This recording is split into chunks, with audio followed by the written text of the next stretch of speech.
Welcome to the technical drawing class. My name is John. Today we'll be looking at lines used in technical drawing. Lines used in technical drawing. Let's start with what is a line. A line is said to be the continuation of dots. The continuation of dots. What do we mean by that? When you have the set of dots arranged on the straight paths and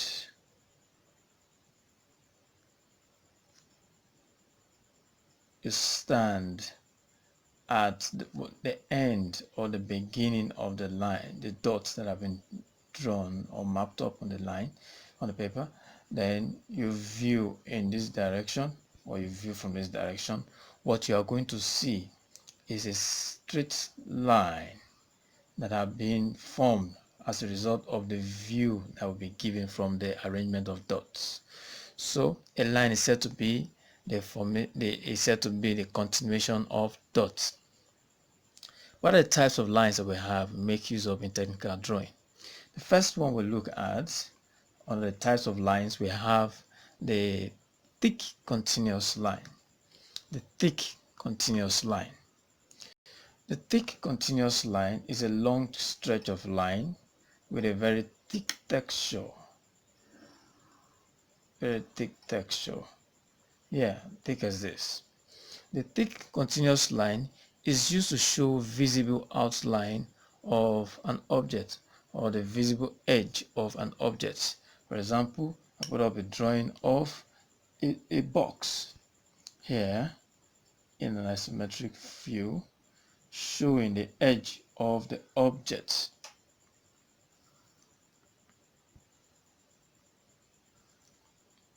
This is a box, or you call it a cube. So what I have just done, I have just drawn a cube. Now every part or edge of the object I have drawn are very visible, and that is as a result of the type of line that I have just used. Now another type of line to consider is the thin continuous line. Thin continuous line.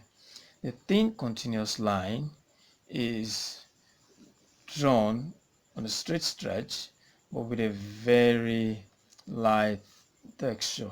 It's not as thick as the thick continuous line is. Yeah, I think this is visible enough. So what is the usefulness of the thin continuous line? The thin continuous line is used for construction, is used for dimensioning, is used for projection, and is also used for hatching. For example, I want to construct this box, the cube that I have drawn here. All I just need to do is use my thin continuous line. My lines are not going to be as thick as this. I'm going to have extra length of lines drawn, which I'm going to explain further to us. This way, the lines are not going to be thick, so you have to look closely to see them. All right, so you have these projections, you have these projections, you have from every angle of the cube to be constructed, you have a line drawn with extra length. So what I have just done here now is simply called construction. So this is the usefulness of that aspect of the line, or the function of the line, or this type of line, construction. Now the other function I want to explain is dimensioning. In dimensioning, you draw an extra line beyond the edge of the object with two arrowheads on both ends of the line, and it's drawn in thin continuous lines too. Then you write the dimension of what you are trying to show to us, that from this point to this point is this particular dimension I have written out. So that's for dimensioning. Then for projection, when you check through the drawing I have just done here, you will see that you have extra lines from the angles of this drawing. Those extra lines you have, they are called your projection lines. They are your projection lines. Now, what's the purpose of projection lines in construction? The purpose is simply to show the evidence of your construction. That is what shows that you actually carried out what is called construction, not drawing, because there's difference between drawing and construction. Another function of the thin continuous line is hatching. Hatching is used mostly when we are doing sectioning of an object. Sectioning is drawn. The section lines are drawn to angle 45 degree, and section is always done when an object is cut and a part of it is to be indicated that this part has been cut in the drawing. So this is what we use a thin continuous line for. Another type of line I want to talk about is the dimension line. The dimension line is drawn in thin continuous line also. Yeah, let me make it a bit thick so you can see clearly. A thin continuous line with two lines by the side, showing that from the point of view or side of the object to the other side of the object, this is the dimension. So you can write the dimension that you want to indicate there. So this is dimension line. What is the dimension line used for? It is simply used to show dimension of a drawing or an object, the dimensioning of an object,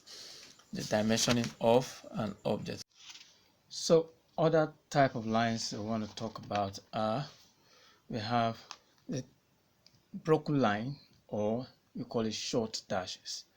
Broken lines or short dashes. How does it look like? You have an arrangement of dashes, dash, dash, dash, dash, not joined together. They have gap for each of them. So this is the broken line or short dash as you call it. Now what is it used for?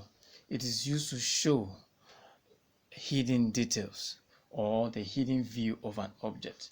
For example, I'll draw another cube, and I'll have to show the other side of it that is not so visible to sight. Prism, sorry, a cube. This is not a prism. Yes, this is a cube. But I need to show, if I need to show the other side of the object which is not visible to sight, I'll have to use my short dashes or my broken line to show it that there is another part of the object that is hidden that eyes cannot see easily. So I have to indicate that with my short dashes this way, dash, dash, dash, dash, and I come from angle to angle in my dashes, and dash, dash, dash.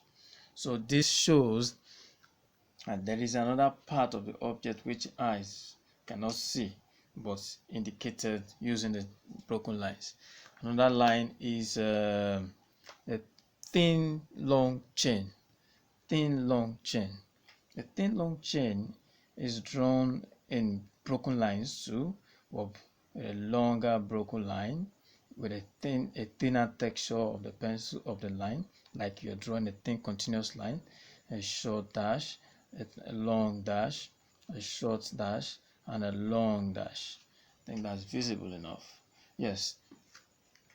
Now, what is it used for? It is simply used to show the center of an object. The center of an object. Just like I have a circle drawn here, and I need to show the center of this circle. All I will draw is my thin long chain across the center of the circle. Like this, we have a long dash, a short dash, and a long dash. Come over to the other side, a long dash, a short dash, and a long dash. So this shows the center of the circle. When I have it drawn this way, you'll be able to detect the center of the circle. Another type of line I want to draw is we call it a thick long chain. Thick long chain. The thick long chain is just like the thin long chain, but the texture of the line is thicker than the thin long chain.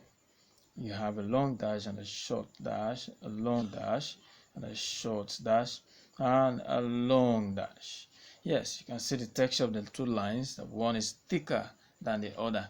So what is a thick long chain used for? It is used to show the outline of an object, the visible outline of the part of an object, or it can also be used for cutting plane. For example, I'm going to draw this cube again with a hole on it. A cube. This is another cube. A cube. Yeah. This is another cube. Draw a cube. Another part of the cube. Then I have a hole at the top. A hole means a hole where you can see through. So it is coming down, means you can see through this hole. So how do we use a thick long chain to cut this object into two? What we just need to do is to draw a thick long chain across the hole, a long dash and a short dash and a long dash. Then you apply your arrowhead to show your direction. And when you cut through this plane, this object, what the view we want to see is in this direction. So that's what the arrowhead does there. So let's quickly talk about the arrowhead so we can explain this drawing properly. Now the arrowhead is another line I want to draw. We draw with a thick long chain with the arrowhead attached to it. So you have a long dash, a short dash, a long dash, a short dash, and a long dash. Then attach your arrowhead to it. This way. You have this way. Then put your arrows on the top of the line. So this is your arrowhead. What is the arrowhead used for? It's used to show the direction of a drawing. It's used to show the direction of a drawing. Just like we have in this cube now, the line has been cut, the object has been cut with the arrowhead telling us draw in this direction. Let's, for example, we need to show that out here in our drawing here. The cube that has been cut, this is what you will see in that direction of the arrowhead projection. So you have this projected down, this come down here, close it up. You have this come up here, this place come, this one comes down here, right? This one comes down, you close this place up, and this goes this way, and you have this. This is freehand, so it's not going to be as perfect as you would expect it. So in this direction, the arrowhead has told us when you cut this object, draw in this direction, which we have been able to do, and this is what we can see. So another line I want to talk about is the zigzag. A zigzag. The zigzag is is actually used for limit of partial interrupted view. It is used to show limit of partial interrupted view. How does it look like? You have a long stretched line and then a disjoint going up, come down and go up again, and then you have a continuation of it, another stretch, go up, come down and up, and you continue and on like that. So the zigzag is used to show the limit of partial and interrupted view. For example, we have an object in the rectangular form, and the length of that object is longer than the length of the paper that we are given to draw on. So how do we carry on with this drawing, indicating that this object is interrupted or discontinued in the drawing? We simply introduce the type of line called a zigzag into the drawing, and then the object is redrawn this way. It's redrawn this way.